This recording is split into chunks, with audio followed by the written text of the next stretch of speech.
على النور oo jooga laanta dheer baa waxaan ugaas u sheegayaa taariikh abwaan raage ugaas oo aan ka hayo waxa isku daarood iyo waxa isu gabiyay isaaq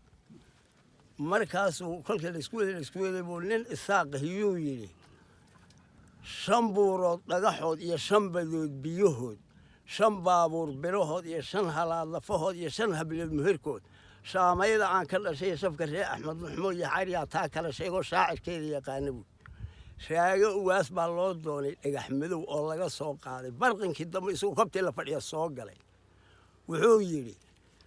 shan buurood dhagaxood iyo shan badood biyahood adna sheegi maysa adna sheegi maayo sharcigan la cawday buu shan halaad lafahoodna waa 2005 buu shan halaad meherkoodna shan hablood meherkoodna waa calaamad sharatan buu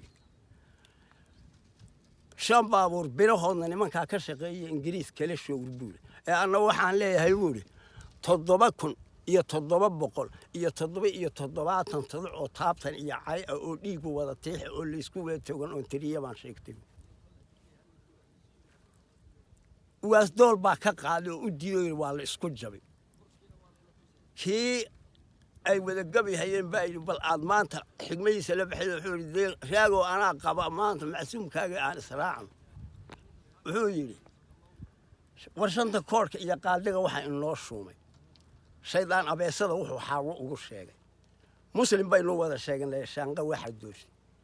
shukri xidigahan ka badan waxay sharaf u dheeraatay haddaad gabay nin shaacir ku tahay shiinka ka higaadi haddii kala sheekaysanay shaah carab doonay هو يقبل هلا ويا شو كان حركة